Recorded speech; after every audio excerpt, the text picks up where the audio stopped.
Bon día. Antes de máis, agradecervos que vos achegásedes aquí para esta comparecencia de prensa en que queremos dar conta da reunión que unha delegación do BNG encabezada por Ana Pontón e que participei tamén eu mesmo e o compañeiro deputado no Parlamento de Galiza Paulo Ríos, o responsable nesa institución da área de transporte. Mantivemos esta mañá con diferentes asociacións de transportistas, tanto de viaxeiros como de mercadorías e tamén de autónomos. En concreto, participaron da reunión representantes de FETRAN, de FEGABUS, de Transporte Lixeiro da Coruña, de FEGATRAVI, de Apetancor e de autónomos ATA e APE Galiza. A reunión tiña por obxectivo por en común como vemos a situación das peaxes da AP9 unha vez que, como é coñecido, o goberno non implantou a día 1 de xaneiro, como estaba previsto, os descontos que figuran recollidos no acordo de investidura e que contan tamén con apoio orzamentario na medida en que hai tres partidas nos orzamentos xerais do Estado para poder facer frente ao custo que estas medidas levarían consigo. Nesta reunión houbo coincidencia entre o BNG e as asociacións de transportistas e autónomos en moitos aspectos. Primeiro, en avaliar a relevancia das medidas en cuestión que teñen por obxectivo baixar o custo das peaxes da AP9. O BNG sempre aclara, sempre dixo que o noso obxectivo é que a AP9 sexa rescatada porque é unha autostrada que está máis que amortizada despois de 40 anos de concesión e que pase a ser gratuita e galega. Se concreta nese obxectivo, nese lema de unha AP9 galega e sen peaxes. Mas, en todo caso, consideramos fundamental esta medida transitoria de descontos das peaxes que levaría que por primeira vez baixasen en vez de subiren. Dicía que hai vía coincidencia, porque estamos falando dunha autostrada que conecta todo o eixo atlántico, onde se concentra a maior parte da poboación do noso país e tamén a maior parte da actividade económica do noso país. Hai que lembrar, non? Aquí estamos falando dunha autostrada que conecta 5 cidades, os 3 aeroportos, a maior parte dos portos de interese xeral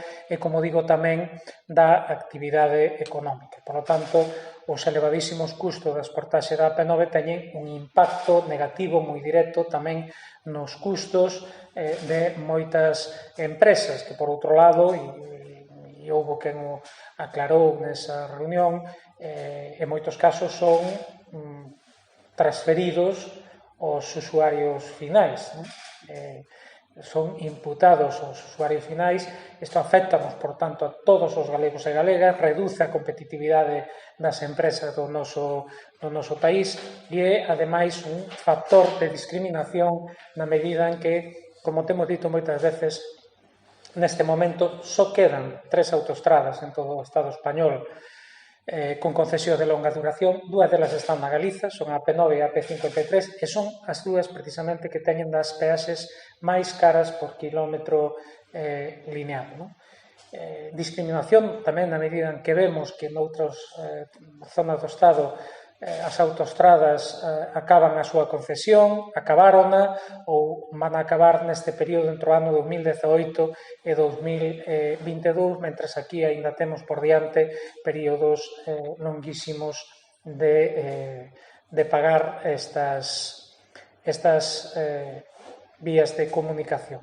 Discriminación tamén na medida en que noutras partes do Estado algunhas actuacións de ampliación, de mellora das autostradas son asumidas con cargo aos orzamentos xerais do Estado. Por exemplo, pois o que aconteceu coa ponte do Centenario en Sevilla, asumida esa ampliación con cargo aos orzamentos xerais do Estado, en canto a ampliación da ponte de Rande pois se lle imputa a todos os galegos e galegas a partir do aumento das peaxes. Por lo tanto, coincidencia en que estas medidas son necesarias e son urxentes.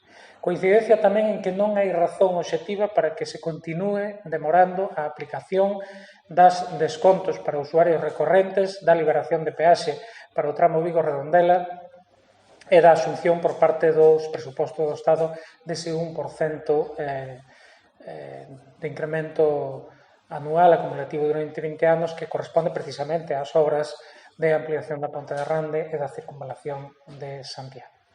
E tamén coincidencia e disposición por parte das asociacións de transportistas e de autónomos de reclamar ao goberno que as poña en marcha canto antes. O BNG manifestou, como ten feito xa públicamente nesa reunión, que estamos en disposición de chamar a sociedade galega a mobilizarse.